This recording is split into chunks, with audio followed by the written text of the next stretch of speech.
السلام علیکم دوستو، پولیٹیکل سائنس کیپسول میں خوش آمدید۔ آج کے لیکچر کا جو ہمارا ٹاپک ہے وہ ہے کارل مارکس۔ ہم مارکس کی فلسفی پڑھنے جا رہے ہیں۔ اس لیکچر میں جو چیزیں ہم کور کریں گے میں آپ کو بتاتا چلوں۔ فرسٹ، اس کی بایوگرافی شارٹلی ہم پڑھیں گے۔ سیکنڈلی، ہم کانٹیکسٹ پڑھیں گے کہ پریویلنگ سرکمسٹانسز کیا تھی جب اس نے اپنی تھیری دی۔ پھر اس کی تھیری ہم پڑھیں گے جس میں سے پہلی چیز آ جاتی ہے اس کی ڈائلیکٹک مٹیریلزم، وہ ڈسکس کریں گے۔ اور سیکنڈلی ڈائلیکٹک مٹیریلزم کے ساتھ ساتھ ہم ڈسکس کریں گے اس کا کلاس سٹرگل کا آئیڈیا، کلاس سٹرگل۔ اور اس کے ساتھ ساتھ ہم کوشش کریں گے کہ ہم ڈسکس کر لیں اس کی لیبر تھیوری یا تھیوری آف سرپلس ویلیو۔ تو یہ ہمارے آج کے ڈسکشن کا وہ رہے گا۔ امید ہے انشاءاللہ آپ اینڈ تک یہ چیزیں جان گئے ہوں گے۔ شروع کرتے ہیں پہلے اس کی بایوگرافی سے کہ شارٹلی اس کو کہتے ہیں جو چیزیں صرف ریلیونٹ ہوگی ہم وہ ڈسکس کریں گے جو پیپر سے ریلیٹڈ۔ آپ اگر P M S C S S یا کوئی بھی پولیٹیکل سائنس کا آپ کا ایگزام ہے تو شارٹلی جو چیزیں اس سے ریلیٹڈ ہوگی وہی پڑھیں گے۔ صرف بایوگرافی میں اگر ہم دیکھ لیں تو ان کی پیدائش ہوئی تھی مارکس کی، وہ پیدا ہوئے تھے جرمنی میں، جرمن تھے مطلب۔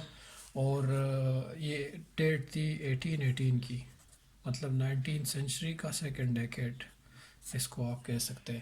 اور اس ٹائم پہ دیکھ لے کہ برٹش امپیریلزم بھی ٹاپ پہ تھا اور انڈسٹریل ریولوشن بھی اپنے بوم پہ جا رہا تھا، تو یہ وہ ٹائم تھا، ٹھیک ہے۔ انہوں نے اپنی ڈگری لی اس سے یونیورسٹی آف برلن سے،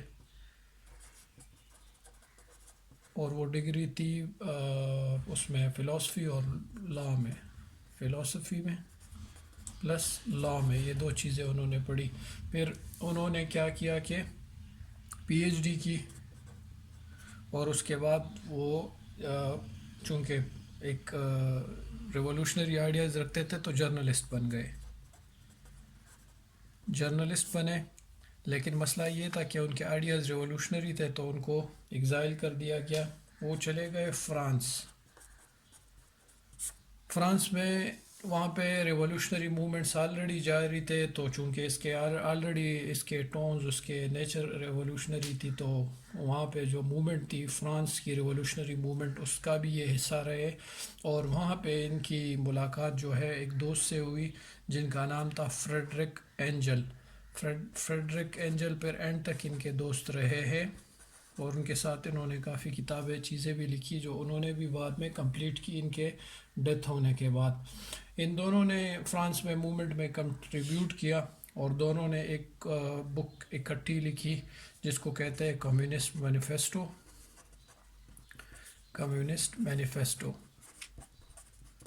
یہ ان کا دونوں اس کے کو آتھر تھے، اینجل کے ساتھ ہی اس نے لکھی تھی۔ پھر یہ دوبارہ جرمنی آئے فرانس سے، لیکن جرمنی میں دوبارہ ان کو ایگزائل کا سامنا کرنا پڑا۔ اس دفعہ وہ پوری فیملی کو لے کے انگلینڈ چلے گئے، اور اگر آپ دیکھ لیں انہوں نے پوری زندگی پھر انگلینڈ میں گزاری، اور آخر میں ان کی ڈیتھ بھی انگلینڈ میں ہی ہوئی ہے۔ اور ان کا جو ٹوم کہہ دے یا جو آپ ریسٹنگ پلیس کہہ دے، اس کو وہ انگلینڈ میں ہی ہے۔ کافی دفعہ اس کو بھی اٹیک کیا گیا ہے، اگر آپ ویڈیوز میں یوٹیوب پہ دیکھ لیں تو آپ کو پتہ چلے گا کہ جو کیپٹلسٹ ہے یا جو مارکسزم کمیونزم کے اگینسٹ لوگ ہیں، انہوں نے کافی دفعہ ان کے ایون جو گریو یارڈ میں ان کی گریو ہے، ٹوم ہے، اس کو بھی وہ کیا، وینڈلائز کرنے کی کوشش کی ہے، کیونکہ نہیں ان کے آئیڈیاز سے ان کی وہ نہیں ہے، سملرٹیز نہیں ہے، ٹھیک ہے۔ تو ان کے اگر ہم دیکھ لیں رائٹنگز ان کے دیکھ لیں کہ کون سی ان کی رائٹنگز ہے، کیا کیا چیزیں انہوں نے لکھی ہوئی ہے، تو ایک چیز انہوں نے لکھی تھی دا جرمن آئیڈیالوجی۔ ایک اور ان کی بک تھی اور انہوں نے جو لکھی تھی اس میں اس نے لکھا تھا ود اینجلس، اور یہ ڈیڈیکیٹڈ تھی میرے خیال سے فریڈرک اینجل کی، I am not sure but نام سے ہی ظاہر ایسے ہوتا ہے۔ نمبر 3 ان کا اگر ہم دیکھ لیں تو انہوں نے لکھا تھا ایک پاورٹی آف فلسفی۔ اور اس کے ساتھ ساتھ انہوں نے ایک اور لکھی تھی، جیسے وہ فرانس میں تھے اور میں نے آپ کو کہا کہ ریولوشنری جو فرانس کا اسٹرگل تھا اس میں بھی ان کی طرف ہیلپ کر رہے تھے، تو اس نے لکھا تھا the class struggle in France. اب یہاں پہ ایک چیز نوٹ کر لے، دا کلاس اسٹرگل، پوری کی پوری اس کی فلاسفی آگے اسی پہ بلڈ ہوگی۔ ایک اور چیز انہوں نے لکھی تھی کہ contribution to the critique of political economy, لیکن جو سب سے اس کا بیسٹ اور ماسٹر پیس یا جو ہمارے کنسرنڈ ہے، جو ہم پڑھتے ہیں، وہ کیا ہے؟ وہ ہے داس کیپٹل، وہ ہے داس کیپٹل۔ انہوں نے وہ ان کی آئیڈیل جو ہم پڑھتے ہیں وہ بک داس کیپٹل ہے۔ تو یہ تو ہو گیا اس کی شارٹ آٹو بایوگرافی کے بارے میں، اور یہ چیزیں کہ انہوں نے کیا کیا بکس لکھی ہوئی ہے۔ اب اس کے کانٹیکسٹ کی طرف آتے ہیں کہ کانٹیکسٹ کیا تھا، مطلب پریویلنگ سرکمسٹانسز کیا تھے جن ٹائم پہ انہوں نے اپنی تھیوری دی، اور وہ تھیوری کیوں دی، پریویلنگ سچویشن کیا تھے، صحیح ہے، سرکمسٹانسز کیا تھے، اور انہوں نے وہ تھیوری کیوں دی جو آگے وہ تھیوری دے رہے، کس وجہ سے۔ پہلی اگر ہم چیز ذکر کر لیں اس کی فلاسفی کا، جو بیسک بالکل فاؤنڈیشن سٹون جس چیز پہ ہے وہ یہ ہے کہ ان کی جو تھیوری ہے وہ انفلوئنسڈ ہے۔ انفلوئنس کس چیز سے ہے؟ بلکہ بالکل ہائیلی انفلوئنس ہے وہ کس چیز سے ہے؟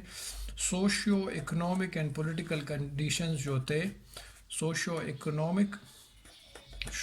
اکنامک اینڈ پولیٹیکل کنڈیشنز جو تھے اس ٹائم کے، اور خاص طور پر جرمنی کے اور یورپ کے، جرمنی اور یورپ کے جو سوشیو پولیٹیکل کنڈیشنز تھے ان کا گریٹ انفلوئنس اس کی تھیوری میں پایا جاتا ہے۔ اب اس کو ذرا فردر ایلیبوریٹ کرتے، ان لاک کرتے اس چیز کو، اگر آپ دیکھ لیں تو یورپ کی جو پاپولیشن ہے، یورپ کی اوورال جو پاپولیشن تھی، وہ نون ہسٹری سے، لیٹ سپوز اگر جہاں سے ہم نے کاؤنٹنگ کی ہے کوئی ماڈرن نون ہسٹری سے اگر لیٹ سپوز ایکس چلی آ رہی تھی، کب تک چلی آ رہی تھی؟ یہ تھی 1815 تک۔ اگر 1815 تک یہ ایکس تھی، اتنے بہت سے سالوں میں، تو صرف اور صرف 100 ایئرز اس کے ساتھ جب پلس ہو گئے 1914 میں یا 1915 میں، اگر آپ دیکھ لیں اس گیپ میں یہ اس کے ڈبل ہو گئی 2x۔ سوچنے کی بات یہ ہے کہ اتنے ہنڈریڈز آف ایئرز میں صرف یہ اگر ایکس تھی کوئی ویلیو، صرف 100 ایئر میں 2x ہو گئی، اتنی زیادہ بوسٹ ہو گئی پاپولیشن اس کی، یورپ کی۔ دوسری چیز یہ تھی کہ اسی ٹائم پہ انڈسٹریل بوم جس کو کہتے ہیں، انڈسٹریلائزیشن جو پیک پہ جانے لگی تھی، انڈسٹریلائزیشن پیک پہ جانے لگی تھی، سیکنڈ چیز یہ ہو رہی تھی۔ اور تھرڈ جو چیز یہ تھی وہ یہ تھی کہ چونکہ انڈسٹریلائزیشن پیک پہ جانے لگی تھی تو مشینز جو تھے، ٹیکنالوجی کی امپرومنٹ کی وجہ سے مشینز ریپلیس کر رہے تھے کن کو؟ مین کو، انسان کو، ہیومن بینگ کو مشینز ریپلیس کر رہے تھے۔ تو اب ان چیزوں کا مطلب کیا ہے؟ اب آپ کہیں گے کہ ہم نے یہ چیزیں کیوں پڑھی، کس چیز سے یہ کنسرنڈ ہے، ریلیٹڈ ہے؟ تو یہ کہ دوستو ان چیزوں کی وجہ سے، اور ان کے ساتھ ساتھ ایک اور چیز تھی کہ کیپٹلسٹ تھے جو انویسٹ کرتے تھے، کیپٹلزم کی تھیوری پہ وہ عمل پیرا تھے، اور وہ رچ سے ریچرز ہوتے گئے، تو ان کی وجہ سے ایک مسئلہ کریٹ ہو گیا، اور وہ یہ تھا کہ مارکس نے ان کو کہا ہے پرولیٹیریٹ کلاس، ایک کلاس بنی اس سے، اور یا اس کو کہتے ہیں لیبر کلاس، جن کی حالت جو ہے وہ بہت ہی خراب تھی، ڈیٹیریوریٹڈ، بہت ہی ڈیٹیریوریٹڈ ہو گئی ان کی حالت، خاص طور پہ ان فیکٹرز کی وجہ سے۔ ان امپلائڈ تھے وہ، اور وہ ان امپلائمنٹ کی ریشو بہت زیادہ ہو گئی، اور وہ یہ جو والی کلاس تھی پرولیٹیٹ کلاس، ان کے نمبر میں ہائیلی بہت زیادہ انکریز آ گئی۔ تو مین پرابلم جو ان چیزوں میں اگر آپ دیکھ لیں تو ان میں مین پرابلم یہ تھا کہ ان چینڈ کیپٹلزم جو ہے وہ انچینڈ تھی. انچینڈ سے کیا مطلب ہے کہ جو لیبر کلاس تھی وہ ورکر جو تھے، لیبر کلاس جو تھی وہ کیا کرتے تھے کہ ان سے ہارڈ ورک لیا جا رہا تھا. کام تو وہ زیادہ کرتے تھے اور بہت سخت کرتے تھے، لیکن ان کو پے جو کیا جاتا تھا وہ بہت کم کیا جاتا تھا. مطلب ان کی جو بنتی ہے پے، ویجز ان کے جو بنتے ہیں اس سے بہت گنا کم ان کو دیا جاتا تھا. ان کے کنڈیشن مزریبل تھے. اور اگر آپ دیکھ لیں تو کوئی بھی ریگولیشنز نہیں تھی. ریگولیشنز کس چیز سے ریلیٹڈ، کہ وہ کس چیز کو ریگولیٹ کرے، ان کے ویجز کو، کہ کتنی تنخواہ آپ ان کو دیں گے، ڈیوٹی آرز ان کے کتنے ہوں گے. ٹھیک ہے. اور آپ ان کو جو جاب پلیس ہے وہ کس طرح پرووائڈ کریں گے، وہ وہاں سیفٹی اس کی ہوگی نہیں ہوگی. ٹھیک ہے. وہ کون کون سی ایجز ہوں گے کہ اس میں کون سی ایج آپ ڈیفائن کریں گے کہ اس ایج کا بندہ کام کرے گا یا نہیں کرے گا، بینیفٹس ان کو کیا ملیں گے. یہ ساری چیزیں کوئی بھی نہیں تھی. جو آج کل آپ جاب کی سیفٹی اور سیکیورٹی کی بات کرتے ہیں نا، کہ آپ کے ڈیفائن ہارز ہے کہ آپ دن میں 9 بجے سے لیٹ سپوز 9 to 5 کام کرتے ہیں، ایک ہفتے میں آپ کی چھٹی ہوتی ہے، ایسی کوئی بھی چیزیں نہیں تھی. اور دوسری بات، یہ سب سے زیادہ جو یہ کنڈیشن جن کے لیے خراب تھی وہ تھی وومن اور چلڈرن. بلکہ بڑی بڑی فرمز میں تو یہ لکھا ہوتا تھا کہ وہ فیملیز پریفر کی جائے گی جن کے ساتھ زیادہ بچے ہوں گے. اور ان بچوں میں وہ کیا تھا، ان کی اٹریکشن کیوں تھی، کیونکہ یہ جو ان کے سائز چھوٹے ہوتے تھے تو یہ مشینز کو ریپیئر کرنے میں بہت کارآمد ثابت ہوتے تھے. اور یہ ان جگہوں پہ گھس جاتے تھے اندر جہاں پہ ایک عام بڑے سائز کے بندے کا جانا پاسبل نہ ہوتا تھا. تو ان کی ایکسپلوئٹیشن بہت حد کی ہوتی تھی. نارمل لیبر سے وومن اور چلڈرن کی ایکسپلوئٹیشن اس سے بھی زیادہ ہو رہی تھی. یہ تو وہ پریویلنگ کنڈیشنز تھی جو اس ٹائم پہ تھی. اب دوسری چیز اس میں جو بھیانک تھی وہ یہ تھی، سب سے ڈینجرس چیز یہ تھی جو مارکس نے نوٹ کی، کہ یہ تو چیزیں جاری تھی لیکن جو اسٹیٹ تھی وہ کن کو سپورٹ کر رہی تھی. مارکس نے یہ ڈیٹیکٹ کیا کہ وہ سپورٹ کر رہی تھی کیپٹلسٹس کو. اور یہ کیپٹلسٹ کیا ہوتے جا رہے تھے، رچ سے ریچر ہوتے جا رہے تھے. جبکہ آن دا اپوزٹ سائڈ، دوسری سائڈ پہ جو ہمارے وہ تھے لیبر تھے، ان کی حالت بد سے بدتر ہوتی جا رہی تھی اور وہ پور سے پورسٹ ہونے لگے تھے. تو مارکس نے جیسے کہ ہر ایک ریفارمر یا فلاسفر جب آتا ہے تو وہ کچھ چیزیں ڈیٹیکٹ کرتا ہے. اس نے یہ آئیڈینٹیفائی کیا کہ پوری کی پوری جو فساد کی جڑ جس کو کہتے ہیں، روٹ کاز جو ہے وہ ہے اونرشپ. اونرشپ آف پراپرٹی یا مشین، جو کاز کر رہی ہے ان ایکویلٹی. اور اگر آپ دیکھ لیں کئی اور فلاسفرز نے بھی اس کے بارے میں بات کی ہوئی ہے، یہ کاز کر رہی ہے ان ایکویلٹی. تو اس کا آپ سلوشن کیا وہ لا رہا ہے، سلوشن کے حل جو آپ کو وہ بتا رہا ہے وہ یہ ہے کہ آپ اس طرح کوئی سوسائٹی جنریٹ کر لے جس میں اسٹیٹ بھی نہ ہو اور جس میں کلاسز بھی نہ ہو. مین کہ وہ سوسائٹی اسٹیٹ لیس ہو اور کلاس لیس ہو. تو یہ اس کا وہ سلوشن بتا رہا ہے. اب یہ کیسے ہوگا کہ آپ اونرشپ آف دا پراپرٹی کو ختم کر لے. اٹ مینس کہ سب کی اونرشپ ہر چیز میں ہوگی، اسٹیٹ اون کرے گا ہر چیز اور اسٹیٹ آپ میں ڈسٹریبیوٹ کرے گا ہر چیز. تو یہ اس کا اوور ویو تھا اس کی پریویلنگ سرکمسٹانسز کا. اب ہم آئیں گے، جو چیز ہم ڈسکس کریں گے وہ ہے اس کا ڈائلیکٹک مٹیریلزم کے. ڈائلیکٹک مٹیریلزم کے بارے میں اپنی تھیوری میں مارکس کیا کہہ رہا ہے. دوستوں، مارکس کی تھیوری میں جو امپورٹنٹ ایک کانسیپٹ ہے وہ ہے ڈائلیکٹیکل مٹیریلزم. ڈائلیکٹیکل مٹیریلزم کا پہلے ہم دیکھتے ہیں کہ ڈائلیکٹ کس کو کہتے ہیں. تو سرچ آف ٹروتھ یا ریئلٹی، سرچ اگر آپ کریں ٹروتھ کا یا ریئلٹی کا، اس کو ڈائلیکٹ کرتے ہیں. سوکریٹی نے یہ فرسٹ یوز کیا تھا اور اس کا طریقہ یہ تھا کہ وہ لوگوں سے پوچھتا تھا، کویسچنز آسک کرتا تھا اور اس کے بیس پہ وہ لوگوں کو نالج کنوے کرتا تھا. اسی طرح اگر ہیگل کو دیکھ لے تو ہیگل نے بھی ڈائلیکٹ یوز کیا. ٹھیک ہے. اور یہی ہیگل کا ڈائلیکٹ اس نے پڑھا بھی اپنے ٹائم پہ. مارکس نے اور کچھ حد تک اس سے ایگری کیا، پھر اس کے بعد اس نے اپنا ڈائلیکٹ بتایا کہ میرا ڈائلیکٹ کیا ہے. وہ ڈائلیکٹیکل میتھڈ اس طرح ہوتا ہے. ڈائلیکٹیکل میتھڈ آپ کو یہ کہتا ہے، ڈائلیکٹیکل میتھڈ، کہ پروگریس کس چیز سے انشور ہوتی ہے، پروگریس کس چیز کے رزلٹ میں آتی ہے. دو اپوزنگ فورسز، ٹھیک ہے، وہ ایک دوسرے کے ساتھ کانفلکٹ میں آتے ہیں. لیٹ سپوز میں اس کو ایسے لکھ لیتا ہوں، دو فورسز ایک دوسرے کے ساتھ کانفلکٹ میں آتے ہیں، اور ان کے کانفلکٹ کے بعد جو رزلٹ آتا ہے اس کو ہم کہتے ہیں پروگریس، اور اس سارے چیز کو ہم کہتے ہیں ڈائلیکٹ. تو ہیگل کا جو ڈائلیکٹ تھا، اگر وہ ہم پڑھ لیں ہیگل کا ڈائلیکٹ، اس کو ہم آئیڈیلسٹک ڈائلیکٹ بھی کہتے ہیں، آئیڈیلسٹک ڈائلیکٹزم. ٹھیک ہے، آئیڈیلسٹک ڈائلیکٹ، کیونکہ وہ ہیگل کہتا ہے کہ یہ جو دو اپوزنگ فورسز ہوتی ہے یہ آئیڈیاز ہوتے ہیں. اس کو میں لکھ لیتا ہوں آئیڈیا 1 اور اس کو کہہ لیتا ہوں آئیڈیا 2. کوئی ایبسٹریکٹ چیز ہے، میٹا فزیکل چیز ہے، مٹیریل چیزیں نہیں ہے، جو دو اکٹھی ہوتی ہے اور اس سے پھر پروگریس رزلٹ ہوتا ہے اور آگے جاتی ہے. اس طرح لائف اور ہسٹری سے آگے ایسے ہی لائف میں ہمارے ہوتا آ رہا ہے، پیچھے سے نون ہسٹری سے ابھی تک، اور آگے بھی اسی طرح ہوتا جائے گا. تو اگر ہم اس کو دیکھ لیں تو ہیگل ایک طرح سے کہہ رہا ہے کہ ایک آئیڈیا آتا ہے اور ایک اس کا اینٹی آئیڈیا آتا ہے، اور ان دونوں کی ایک دوسرے کے ساتھ کانفلکٹ ہوتی ہے.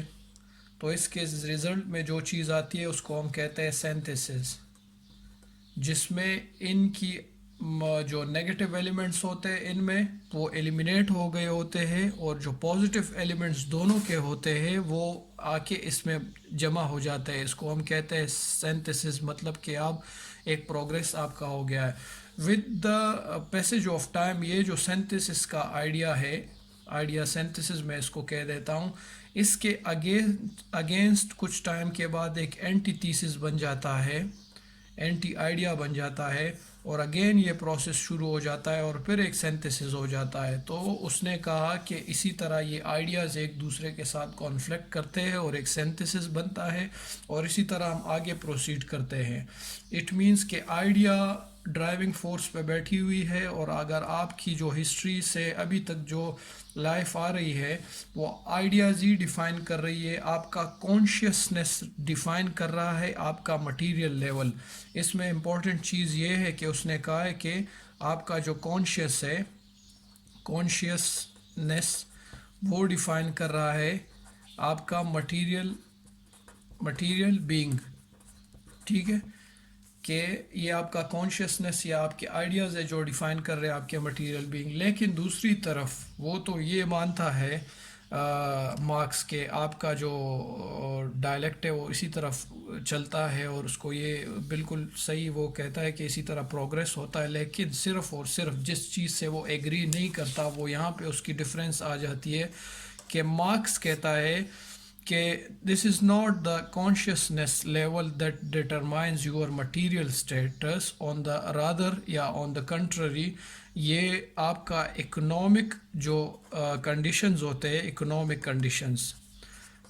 کنڈیشنز یہ ڈیسائیڈ کرتے ہیں کہ آپ کا کانشیسنیس کیا ہوگا، کیا لیول ہوگا کانشیسنیس کا. اٹ مینس کہ اکنامک ڈٹرمنیشن اس کو ہم کہتے ہیں، اکنامک ڈٹرمنیشن. اس کے اس آئیڈیا کو ہم اکنامک ڈٹرمنیشن کہتے ہیں کہ آپ کے یہ جو فورسز جو ہم نے کہا ہے کہ ہیگل اس کو کہتا ہے کہ یہ آئیڈیا 1 اور آئیڈیا 2، وہ کہتے ہیں کہ آئیڈیاز نہیں ہوتے، ایبسٹریکٹ چیزیں نہیں ہوتی، بلکہ ایک مٹیریل فورس، ٹھیک ہے، F1، اور ایک مٹیریل اینٹی فورس اس کے F2. مٹیریل فورسز ایک دوسرے سے کانفلکٹ کرتی ہے اور ان سے پھر چیزیں سنتھسس بنتا ہے، اور اسی طرح پھر ایک اور اس کے مٹیریل اپوزٹ فورس بن جاتی ہے، اور یہ ڈائلیکٹ آگے چلتا رہتا ہے، پروگریس کرتا رہتا ہے. تو اٹ مینس کہ جو ہیگل اور مارکس کے درمیان سمپل ان کی ڈائلیکٹ میں ڈفرینس ہو گئی. تو ہیگل کا ڈائلیکٹ یہ کہتا ہے کہ دو آئیڈیاز کولائڈ کر کے سینتھسس بناتے ہیں اور اس سے پروگریس رزلٹ ہوتا ہے، جبکہ مارکس کہتا ہے کہ نہیں، آپ کے ideas are not on the driving seat. یہ تو آپ کی اکنامک فاؤنڈیشن ہے، اکنامک کنڈیشنز ہے جو ڈیفائن کرتی ہے آپ کے کانشیسنس کے لیول کو. اور جو آپ کا ڈائلیکٹ ہے وہ کس چیز سے چلتا ہے؟ وہ اکنامک فورسز سے، مٹیریل فورسز سے چلتا ہے، آئیڈیاز سے نہیں چلتا. اس لیے ہم دوستو ہیگل کے ڈائلیکٹ کو آئیڈیلسٹک ڈائلیکٹ کہتے ہیں. Idealistic dialect. جبکہ مارکس کے ڈائلیکٹ کو ہم کہتے ہیں مٹیریلسٹک ڈائلیکٹ. Materialistic dialect. ٹھیک ہے، یہ تو دو چیزیں ہمارے پاس انہوں نے کلیئر کر لی کہ ان میں ڈفرینس کیا ہے. اب اپنی اسی تھیوری کو، جو ڈائلیکٹ کی تھیوری ہے، وہ آگے لے کے جائے گا مارکس اپنے اس کانسیپٹ کو. اور اس کے بیس پہ آپ کو ایک چیز بتا رہا ہے، اس کو کہتے ہیں، ہم اس کو کہہ سکتے ہیں کہ مارکس کا concept of base and super structure. Marks concept of base and super structure. وہ کیا تھا؟ اسی ڈائلیکٹ کو وہ آگے لے جا رہا ہے. کنفیوز نہ ہو، کیونکہ اگر آپ کو مارکس کا concept of base and superstructure آ گیا تو اس کی پوری فلاسفی آپ سمجھ جائیں گے. سیکنڈلی آپ کو اس کے ڈائلیکٹ کا پتہ ہونا چاہیے کہ اس میں مٹیریل فورسز انوالو ہے، آئیڈیاز نہیں ہے انوالو. تو اگر آپ دیکھ لیں تو سمپل، اگر میں اس کے ڈفرینٹلی ڈائیگرام آپ ڈرا کر سکتے ہیں، لیکن جو سمپلسٹ ڈائیگرام اگر میں ڈرا کر لوں تو وہ میں ایسے ڈرا کر سکتا ہوں کہ یہ کوئی بیس ہے آپ کا، اور اس بیس میں کون کون سی چیزیں ریزائڈ کرتی ہے. ایک فیکٹر ہے فورسز آف پروڈکشن، ٹھیک ہے، اور ایک اور چیز جو اس سے ریزلٹ ہوتی ہے وہ ہے ریلیشنز آف پروڈکشن. یہ ٹرمز بڑے امپورٹنٹ ہیں، ان کو آپ صحیح طرح سے سیکھ لیں کہ forces of production. Forces of production میں کیا کیا چیزیں آ جاتی ہے؟ اب فورسز آف پروڈکشن میں آ جاتی ہے آپ کے ساتھ یہ وہ فیکٹرز ہے جو کسی پروڈکشن کو بنانے میں آپ کی ہیلپ دیتے ہیں. تو ان میں کیا آ جاتی ہے؟ ایک تو آپ کا را مٹیریل آتا ہے جو کسی فنشڈ گڈ بنانے کے لیے آپ کے لیے ضروری ہوتا ہے. سیکنڈلی آپ کی ٹیک آتی ہے، مطلب آپ کوئی machine unit of production use کر رہے ہو. تھرڈلی اس پہ جو لیبر لگ رہی ہے وہ آپ کی آتی ہے. تو یہ آپ کے فورسز آف پروڈکشن میں یہ چیزیں آ گئی. ریلیشنز آف پروڈکشن، وہ کہہ رہا ہے کہ فورسز آف پروڈکشن سے کچھ ریلیشنز بنتے ہیں، ان کو ریلیشنز آف پروڈکشن کہتے ہیں. ان میں سے جو ایک ایگزامپل وہ دے رہا ہے کہ ریلیشنز آف پروڈکشن میں جو سمپلسٹ ریلیشن ہے وہ ہے کلاس اسٹرکچر کی. کلاس اسٹرکچر، یہ اس کی ایگزامپل ہے. Class structure. کلاس اسٹرکچر میں کیا ہوتا ہے کہ ایک اونر اور ایک لیبر، اس کا ایک ریلیشن کریٹ ہو جاتا ہے. اب آپ دیکھ لیں کہ اونر کو آپ کیسے ڈیفائن کرتے ہیں، لیبر کو آپ کیسے ڈیفائن کرتے ہیں. نیچرلی تو نیچر میں کوئی اونر نہیں ہے، کوئی لیبر نہیں ہے، لیکن کس چیز نے اس کو لیبر بنایا اور کس چیز نے اس کو اونر بنایا؟ وہ ایک ہی چیز ہے، وہ ہے کسی یونٹ کی، کسی مشین کی اونرشپ. جس کے پاس یہ اونرشپ ہے وہ اونر ہے، اور جس کے پاس یہ اونرشپ نہیں ہے وہ لیبر ہے. تو اٹ مینس کہ ان فورسز آف پروڈکشن کے بیس پہ انہوں نے کوئی ریلیشنز کریٹ کیے، اور ان میں سے ایک ریلیشن یہ لیبر اور اونر کا ہے. اٹ مینس کہ یہ آرڈر کرے گا اور یہ اوبے کرے گا. تو یہ ایک ریلیشن کریٹ ہو گیا. کن کی وجہ سے؟ فورسز آف پروڈکشن کی وجہ سے. Just because, only and only because this class own something, اس وجہ سے اس کو لیبل دیا گیا ہے کہ they are the owner. while on the other hand یہ وہ چیز اون نہیں کرتے، صرف اور صرف اس لیے یہ لیبر بن گئے. تو ان کو کہتے ہیں فورسز آف پروڈکشن اور ریلیشنز آف پروڈکشن. اس پوری جو دو فیکٹر جس میں آتے ہیں، اس ایریا کو کہتے ہیں ہم بیس. اس کو ہم کیا کہتے ہیں؟ بیس. اور اس کے اوپر جو عمارت کڑی ہوتی ہے، اس فاؤنڈیشن کے اوپر جو ہمیں اسٹرکچر نظر آتا ہے، اس کو اس نے نام دیا ہے سپر اسٹرکچر کا. میں اس کو ایسے لائنز پہ، بارز پہ ریپرزینٹ کر لیتا ہوں. آپ بہت سے یہاں پہ بارز بنا سکتے ہیں، لائنز بنا سکتے ہیں، جو آپ کو مناسب لگے. میں صرف اپنی آسانی کے لیے کچھ بنا دیتا ہوں. کچھ ٹائٹلز کر لیتا ہوں. اس پوری عمارت کو اس نے نام دیا سپر اسٹرکچر. سپر اسٹرکچر یاد رہے دوستوں کہ اس کو کنفیوز نہ کرے. یہاں پہ میں نے کلاس اسٹرکچر لکھا. کلاس اسٹرکچر کے مطلب کلاسز جنریٹ ہوتی ہے. ایک یہ کلاس ہو گئی, ایک یہ کلاس ہو گئی. جبکہ میں یہاں پہ سپر اسٹرکچر کا لکھ رہا ہوں. یہ اوپر کا جو اس کا فاؤنڈیشن کے اوپر کا حصہ ہے عمارت کا, اس کو سپر اسٹرکچر اس نے کہا. یہ اس نے کہا کہ یہ سپر اسٹرکچر میں آپ کے پاس کیا آتے ہے, آپ کا اسٹیٹ. ٹھیک ہے, اس اسٹیٹ کا جو کیا ہوتا ہے, اس کے جو لاز ہوتے ہیں وہ, اس اسٹیٹ کا کلچر جو ہوتا ہے وہ. ٹھیک ہے, اور اس اسٹیٹ میں کیا ریلیجن کون سا فالو ہوتا ہے وہ. ٹھیک ہے, اسی طرح ڈفرینٹ چیزیں, آئیڈیاز لکھ لو, آئیڈیالوجیز لکھ لو, فلاسفی لکھ لو. آپ یہاں پہ بہت سے اور بھی بنا سکتے ہو. اس کو کہتے ہیں اس کا سپر اسٹرکچر. تو وہ کہہ رہا ہے کہ یہ جو آئیڈیاز ہے یہ کوئی نیچے آئیڈیاز سے نہیں آئے. آئیڈیاز نہیں ڈیسائیڈ کرتے کہ یہ والے آئیڈیاز کیسے ہوں گے, بلکہ نیچے فاؤنڈیشن میں مٹیریل فورسز ہے. مٹیریل فورسز یہ ڈیسائیڈ کرتے ہیں کہ یہ آئیڈیاز, یہ کانشیسنس کا لیول آپ کا کیسے بنے گا, کس طرح کا ہوگا, کس طرح کا نہیں ہوگا. تو آپ اس کو اس کے ساتھ جوڑ لیں کہ جو اس کا مٹیریل ڈائلیکٹ ہے وہ یہاں پہ ایکسٹینڈ ہو کے آیا ہے. وہ ہیگل کو کہہ رہا ہے کہ آپ کی جو تھیوری ہے, ہیگل کی تھیوری, مارکس یوز ٹو سے کہ Hegel theory is standing on his head. Hegel theory is standing on his head. وہ کہہ رہا تھا کہ باقی ہیگل کی تھیوری میں کوئی مسئلہ نہیں ہے, لیکن اگر اس کو صرف الٹا کر لے, وہ یوں سمجھ لے کہ اس کو نیچے لے آئے اور اس کو اوپر لے جائے, مطلب کہ بیس میں مٹیریل فورسز ہے. مٹیریل فورسز ڈیسائیڈ کرتی ہے کہ آپ کے آئیڈیاز چیزیں کیسی ہوگی. اب پھر بات وہ یہاں آ جاتی ہے کہ یہاں پہ تو فورسز آف پروڈکشن اور ریلیشنز آف پروڈکشن ہے. تو ریلیشنز آف پروڈکشن میں ہم نے دو پڑھے, اونرز اور لیبرز. تو کون ان دونوں میں ڈیسائیڈ کریں گا کہ آپ کا اسٹیٹ کس طرح ہوگا, آپ کے لاس کس طرح ہوگے, آپ کا کلچر کس طرح ہوگا, ریلیجن اور آئیڈیاز کس طرح ہوں گے. تو ان دونوں میں اوبویسلی ایک کلیئر کٹ سی بات ہے کہ جو اون نہیں کر رہا, جس نے آرڈر نہیں دینا بلکہ اوبے کرنا ہے, how can he decide about all those things. اس کا تو کوئی کانشیسنس لیول ہی نہیں رہا, وہ تو صرف اوبے کرنے بیٹھا ہوا ہے. تو کون ڈیسائیڈ کرے گا؟ اونرشپ کی جو کلاس ہے وہ ڈیسائیڈ کرے گی کہ یہاں سپر اسٹرکچر میں آپ کی کیا کیا چیزیں آنی چاہیے. سمپل اس سے سمپل ایکسپلینیشن نہیں ہو سکتی. تو پھر کیا ہوگا کہ آپ کے سپر اسٹرکچر میں کون سے آئیڈیاز, کون سے لاس, کون سا کلچر, کون سا ریلیجن, ان لوگوں کو, اونرز کو, کیپٹلسٹ کو فیوریبل ہے وہی یہاں پہ وہ رکھیں گے. جو ان کے لیے فیوریبل نہیں ہے, جو چیزیں وہ اوپر سپر اسٹرکچر میں وہ نہیں رکھیں گے. تو کیا ہوگا کہ اب آپ دیکھ لیں کہ مارکس کہہ رہا ہے کہ اسٹیٹ کچھ بھی نہیں ہے, it is just an organized form of expression, یا وائلنس کا ایک ایکسپریشن ہے, آرگنائز ایکسپریشن ہے جو ایک کلاس دوسری کلاس پہ ایکسپریس کرتی ہے.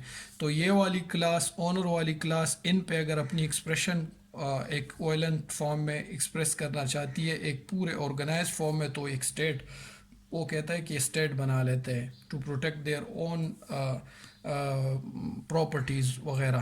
لاز بھی اسی طرح وہ کریٹ کرتے ہیں. کلچر بھی آپ دیکھ لینا کہ جو رولر ایریاز ہوتے ہیں اور وہ جو اربن ایریاز ہوتے ہیں, ٹھیک ہے, اربن ایریاز اور رولر ایریاز. رولر ایریاز میں جو آپ کے موسٹلی پروڈکشن کا یونٹ ہوتا ہے وہ لینڈ ہوتا ہے, ٹھیک ہے, اور جو لینڈ اونر ہوتا ہے, لینڈ اونر وہی ڈرائیو کرتا ہے آپ کا کلچر کہ کیسے ہوگا. آپ کا کلچر وہی ڈرائیو کرتا ہے.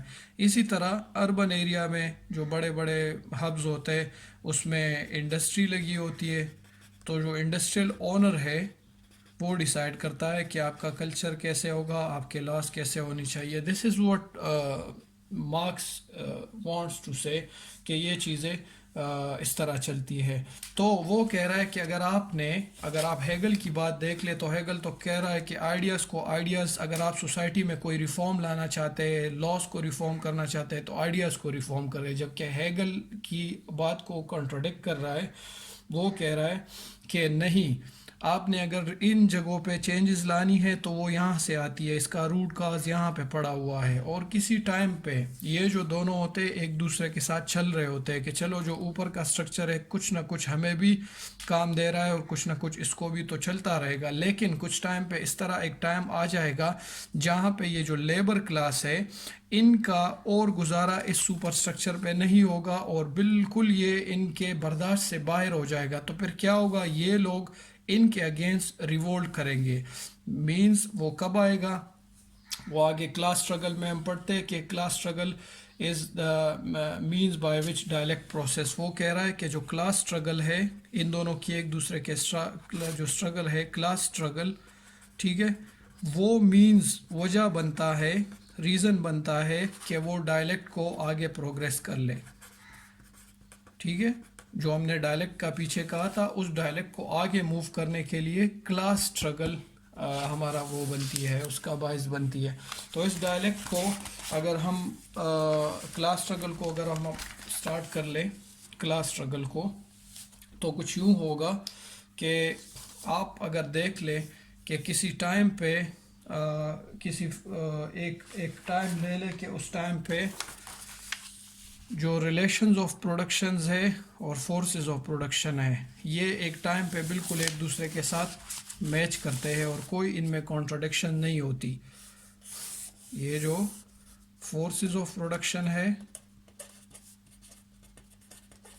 اور ان سے جو ریلیشنز پیدا ہوئے ہیں یہ بالکل ہارمونیس ہے، ہم ایزیوم کر لیتے ہیں کہ ایک ٹائم پہ یہ ہارمونیس تھے، لیکن with the passage of time جو اونرز ہے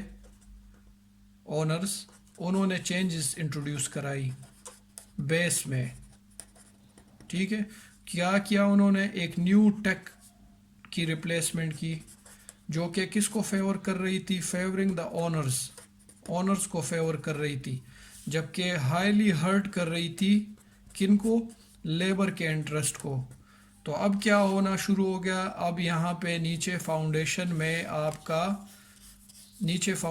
میں بیس میں آپ کا ایک ڈسٹورشن شروع ہو گیا، ایک دوسرے کے ساتھ ایک سٹرگل شروع ہو گئی، کانفلکٹ جنریٹ شروع ہو گیا، کن کا، اونر کا اور لیبر کا۔ جو لیبر ہے وہ چاہتے ہیں کہ دوبارہ سے وہ جو ہارمونیس کنڈیشنز تھے اسی میں آ جائے، جبکہ جو اونر ہے وہ تو چاہتے ہیں کہ اسی سٹیٹس کو آگے لے جائے، جو ابھی انہوں نے امپورٹ کی مشینری یا کوئی ٹیک کی ڈیولپمنٹ لے آئے جو ان کو فیور کر رہی ہے۔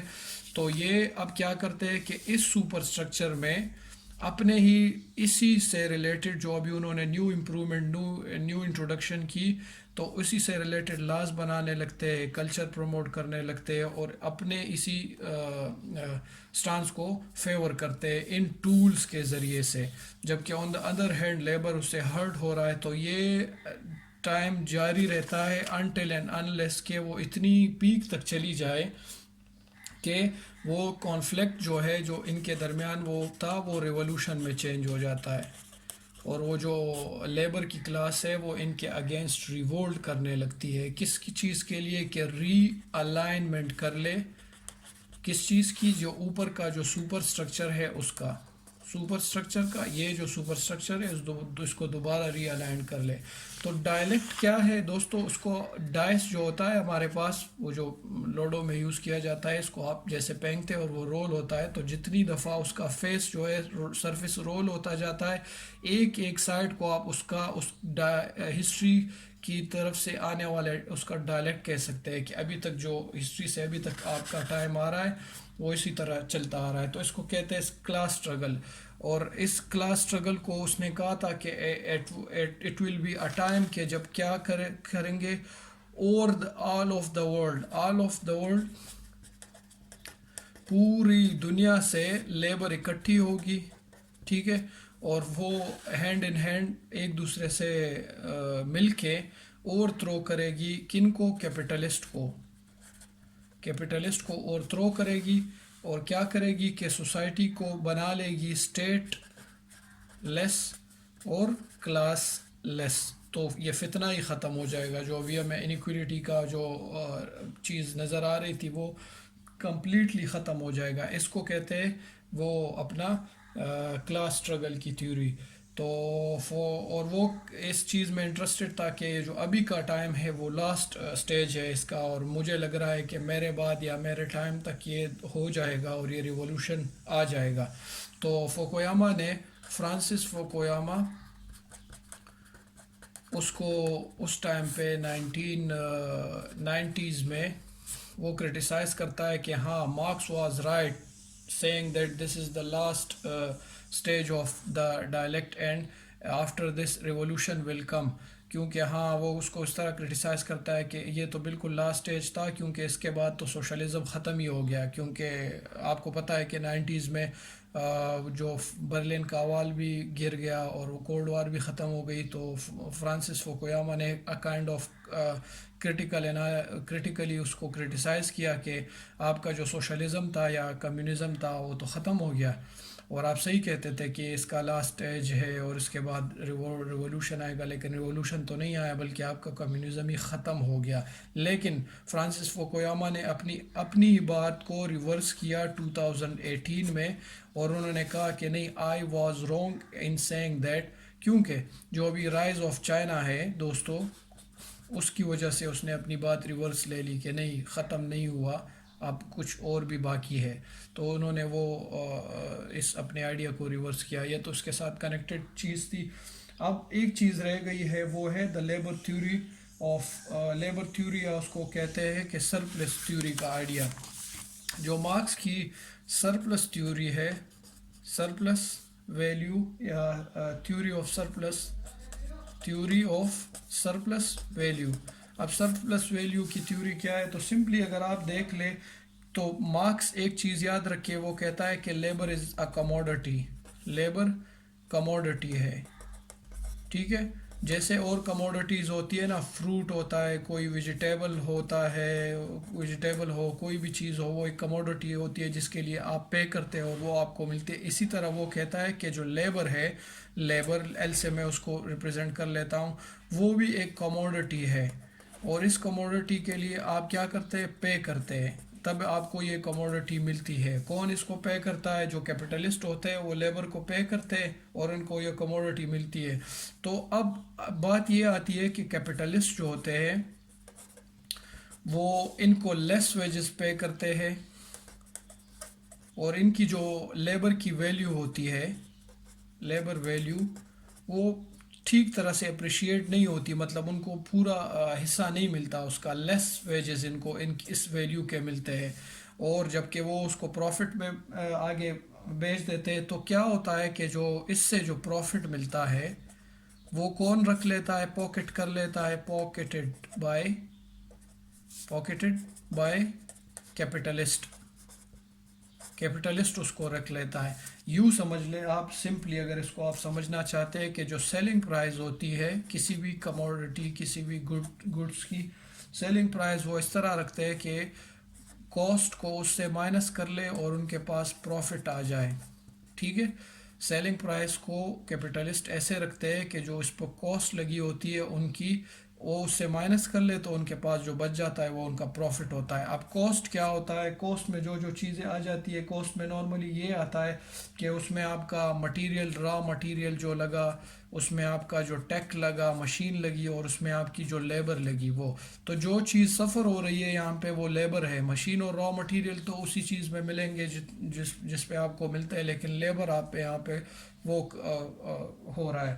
تو وہ کہتا تھا کہ تھیوری آف سرپلس ویلیو، جو مارکس ہے وہ کہتا تھا کہ تھیوری آف سرپلس ویلیو یہ ہے کہ the additional profit earn by the owner, جو اونر آپ کا ایڈیشنل پروفٹ ہے وہ ارن کر لیتا ہے اور اپنی جیب میں رکھ لیتا ہے، یہ ہے سرپلس ویلیو، اور آپ کی کو سبسسٹنٹ ویجز دے دیتا ہے۔ کیا ہوتا ہے کہ اس سے اس جو ایکسٹرا ویلیو جو ہے، ٹھیک ہے، جو پروفٹ ہے، جو کس کی جیب میں چلا گیا؟ اونر کی جیب میں چلا گیا، ٹھیک ہے؟ اونر نے لے لیا، تو اس کی وجہ سے ہاسٹیلٹی بن جاتی ہے، یا اس کو کہتے ہیں ریزنٹمنٹ، شروع ہو جاتا ہے، کن کے درمیان؟ لیبر کے درمیان اور اونر کے درمیان۔ وہ اونر سوچنے لگتے ہیں کہ کیا وجہ ہے کہ جو ایکسٹرا پروفٹ ہے، میں جو چیز پروڈیوس کر رہا ہوں وہ ایکسٹرا پروفٹ جس کا آ رہا ہے وہ لیبر کو نہیں مل رہا، مجھے نہیں مل رہا، جبکہ اونر کو، کیپٹلسٹ کو مل رہا ہے.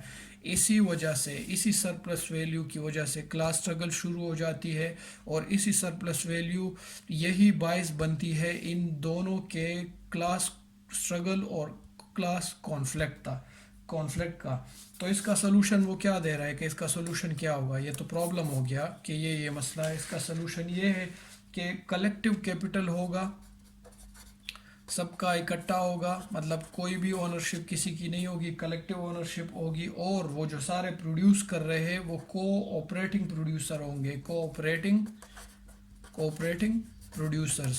تو یہ اس نے اس کا حل بتایا ہے کہ اس طرح اس کا حل ہوگا. یہ اس کی تھیوری آف سرپلس ویلیو تھی. اگر آپ کو اس لیکچر سے ہیلپ ملی ہو تو کائنڈلی اس کو لائک کرے اور چینل کو سبسکرائب کرے تاکہ مجھے موٹیویشن ملے، اور انشاءاللہ اگلے لیکچر میں ملیں گے. شکریہ.